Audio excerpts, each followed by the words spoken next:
and information and narrative war. Winning hearts and minds has always been important in military warfare. It is even more so in a century defined by information and communication technologies. As 21st century military officers, that we must take the time and trouble to fully understand the nature of the threats that confront us. He appreciated the armed forces for effectively containing the territorial ambitions of the Boko Haram terrorists by substantially degrading their capacity to attack and wreak havoc. And now, human rights lawyer Femi Falana has said that the Senate Ad hoc Committee was wrong to have questioned embattled lawmaker Senator Elisha Abbo. Falana said although the Senate had a right to discipline its members, Abbo could not be questioned because the matter is already in court and questioning him now would amount to sub judice. Stating that Abbo had already been arraigned before a magistrate court, pleaded not guilty and granted bail, the senior advocate noted that the Senate rules clearly states that when a matter is before a court of law, the Senate cannot discuss such a matter. And now the new Commissioner of Police deployed to Rivers State, CP Mustafa Dandaura, has assumed duty as the 40th Commissioner of Police in the state. The new CP Dandaura takes over from CP Usman Belal, who is now redeployed to the force headquarters in the Department of Research and Statistics.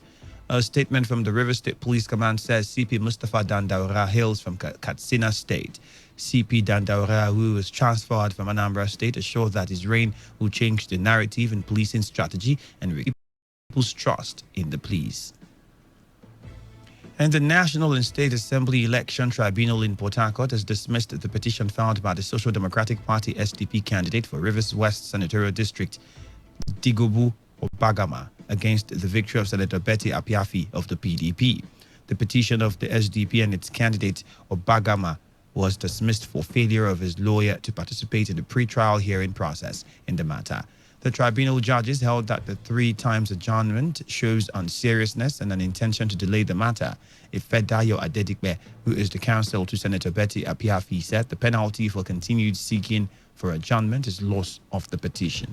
That sponsored the first petitioner had come to court to say we are no longer interested in the petition and we never authorized it in the first place.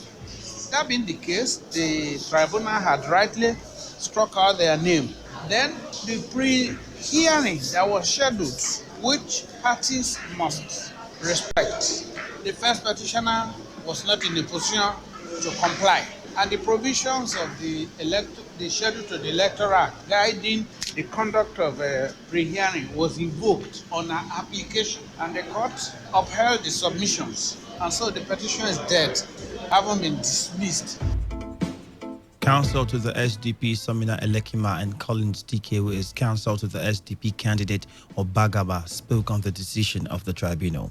I haven't asked for 2 previous adjournments, so today was the 3rd time they were asking for adjournment for pre-hearing, and by the rules of the tribunal, particularly paragraph 18, subparagraph 11, the tribunal had no option but to dismiss the petition since they were not ready to go on. The ruling is a strange ruling, but in any case, we are bound by it. As a lawyer, I know that I owe it a duty to accept whatever the decision a court or tribunal has given. The ruling today dismissed our petition without hearing the petition. If you just tuned in, you're listening to the World News on Today95.1 FM, your premium talk radio station. After the break, we have more stories on the foreign scene and then sports news. Stay tuned. Every day, every hour, when the big stories break, depend on our 24-hour news team to bring you the latest. Today, 95.1 FM.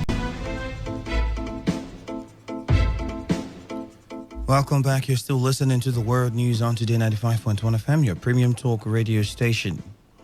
And now to all the news. Imo State Governor Emeka Ehedioha has proclaimed an executive order on operating the Treasury Single Account TSA in the state. He also directed the immediate closure of all revenue accounts operated by the ministries, departments, and agencies in the state, stressing that doing so will ensure financial probity. Governor Ihedioha made the proclamation of the Order 005-2019 shortly after receiving the interim report of the Financial Advisory Committee at the weekly expanded Executive Council meeting at Government House Owerri. He decried a situation where ministries, departments, and agencies of government operated parallel revenue accounts with the Board of Internal Revenue, contrary to the dictates of the TSA policy.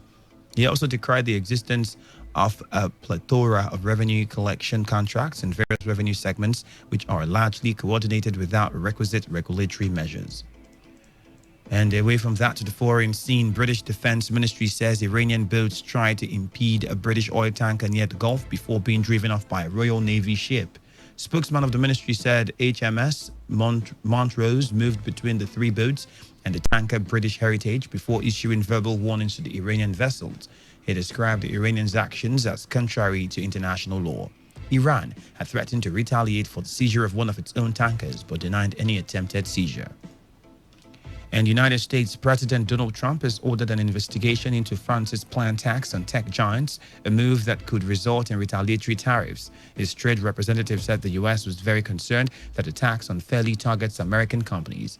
On Thursday, the French Parliament is due to approve a 3% levy on revenue made by such companies as Google and Facebook inside the country.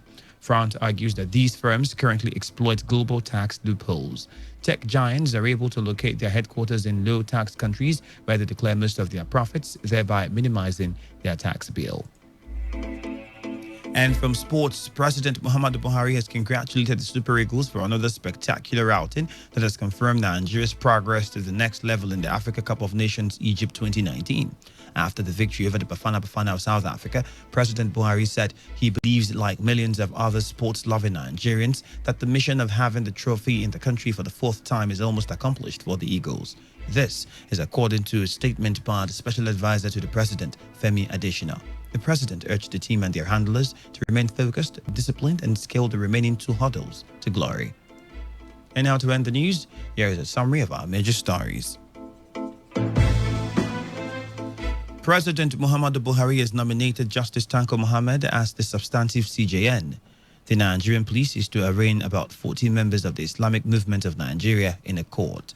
We also told you that the new Commissioner of Police, Mustafa Dandaura, has taken over in Rivers State. And on the foreign scene, U.S. President Donald Trump has ordered for the investigation into France's planned tax on tech giants. And that was the news. It's edited by Chinedu Iwuna. For comments and inquiries, please call 0815-341-8657 or 0814-434-3502. You can send your emails to news@todayfmlive.com or you read our stories online at www.todayfmlive.com. And that's our package for you for the hour. Thank you very much for your time and do have a lovely afternoon. My name remains Ifeemi Andrew. Bye-bye for now. Today's news, today's entertainment, today's sports, today's issues. Today on Today95.1 FM, Port Harcourt. I'm T. Rangers calling from Imo State. My name is White calling from Bayelsa. Hello, yes, this is Udwa calling from Akwa Ibom. My name is John calling from Obasha. Yamaka calling from Abia. This is Toya calling from Bayelsa. I'm Divine calling from Port Harcourt. With over 8 million listeners glued to this dial, why not take advantage Showcase your product and services to the world with rates that wouldn't break your back?